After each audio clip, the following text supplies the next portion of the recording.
Bonsoir à tous. Dans cette vidéo, je vais faire un petit résumé sur les bases de l'algorithme et de programmation aussi. C'est quoi un algorithme? Un algorithme est une séquence d'instructions qui permet de transformer des données en entrée, ou bien ce qu'on appelle input en anglais, vers des données en sortie, output, afin de résoudre un problème donné. Les données en sortie généralement représentent la solution du problème. Voici un schéma qui résume ce qu'on a dit. Pour la structure d'un algorithme ou bien d'un programme en langage C, donc généralement un algorithme contient trois parties. Donc la première partie c'est l'entête, donc on trouve quoi dans l'entête? On trouve l'algorithme, puis le nom de l'algorithme, bien ce qu'on appelle identificateur algorithme. Okay? La deuxième partie, c'est la partie déclarative. Donc ici, on déclare les variables d'entrée, les variables de sortie et les variables intermédiaires. Bien sûr, le type de chaque variable. La troisième partie, c'est le code de programme. Donc le code de programme entre le début et la fin.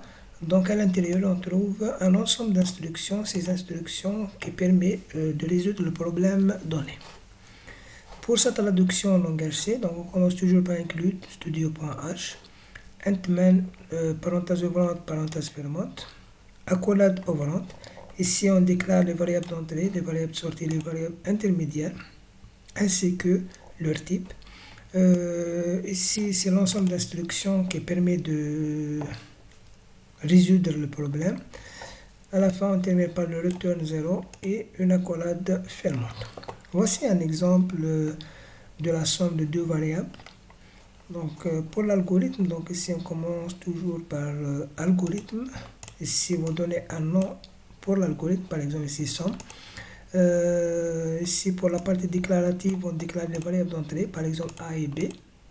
La variable de sortie c'est S qui est égale à la somme de A plus B. Donc les trois variables et de type sont de type entier. Okay. Entre le début et la fin, donc on met quoi? Donc on commence par écrire, c'est un message, donner la valeur de A. Pour introduire la valeur de A, donc c'est lire entre parenthèses A. La même chose pour le B. Donc ici le S, donc ça c'est la partie de traitement. Donc le S égale à quoi? Égale le A plus B, ou bien les deux variables, la somme des deux variables introduites. Donc puis on affiche, c'est écrire, c'est afficher.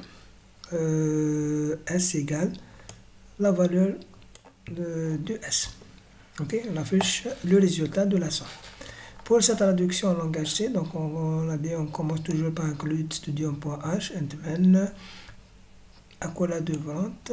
Ici on a le A, le B, le S, c'est des entiers, donc c'est pour ça qu'on a commencé par int qui veut dire entier.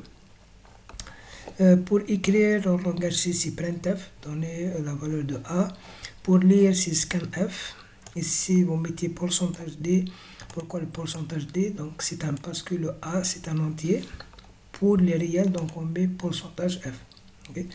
Donc, pourcentage D, donc virgule et commercial A. La même chose pour introduire la valeur de B.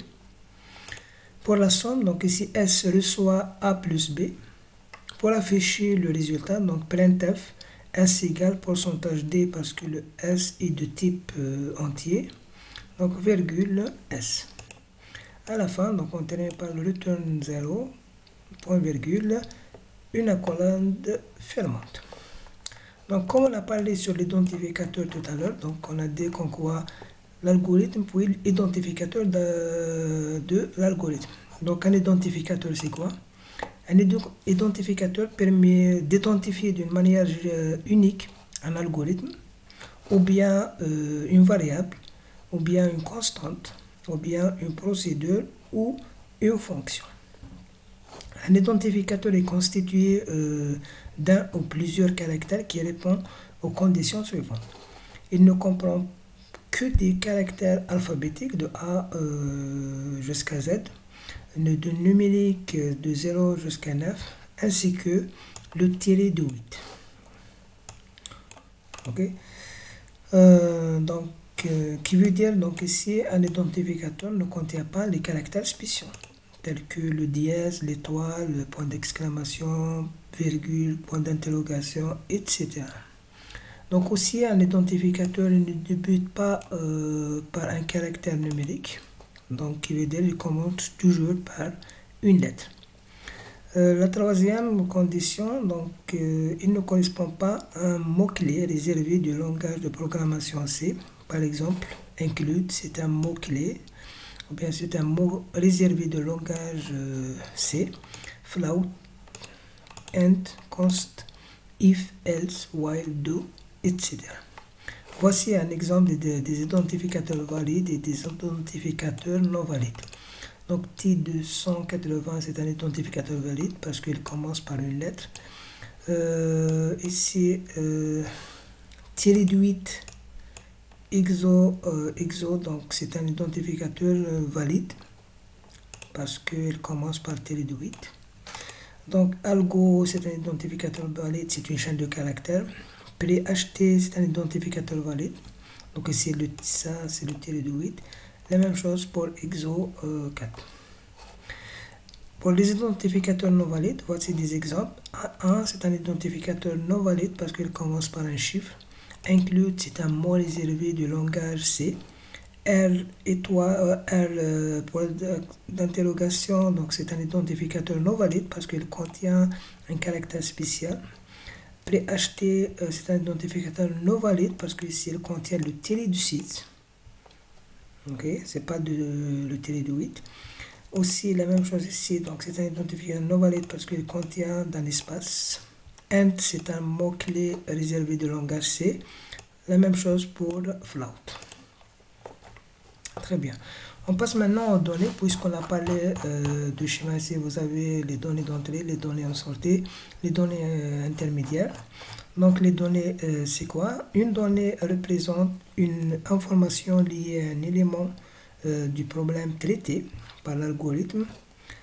Une donnée peut être une constante ou bien une variable.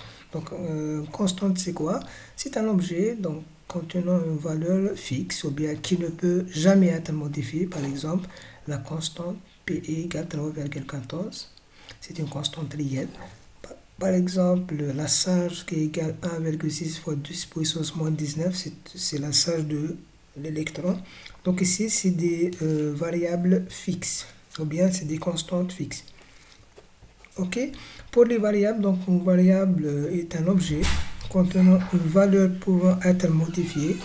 Voici un exemple. Par exemple, x égale à 5, x égale 5,2. Ok. Ici, x c'est un entier ou bien int en langage C.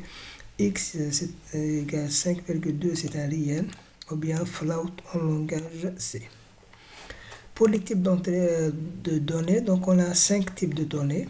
Donc on a l'entier, réel, booléen, caractère, chaîne de caractères. Pour la correspondance en langage C, donc entier c'est int, réel c'est float, booléen c'est bool, caractère c'est char, chaîne de caractères c'est char avec deux accolades. Accolade ouvrante bien sûr et accolade fermante. Très bien. Pour les types d'instructions, donc on peut distinguer deux types d'instructions. Il y a ce qu'on appelle les instructions séquentielles simples, telles que les entrées, les sorties et l'affectation. Donc, c'est quoi une instruction simple? Donc, l'exécution de l'instruction passe directement à l'exécution de l'instruction suivante, qui veut dire qu'il n'y a pas de condition. Okay? Par contre, les instructions de contrôle, donc, ou bien de test et des boucles, donc ici, l'exécution de l'instruction ne passe pas obligatoirement à l'instruction suivante, ou bien ce qu'on appelle un bloc d'instruction. Voilà, donc je vous donne le rendez-vous dans la prochaine vidéo où je parlerai sur les différentes instructions de contrôle. Voilà pour aujourd'hui, donc je vous remercie pour votre attention, donc je vous donne rendez-vous dans la prochaine vidéo.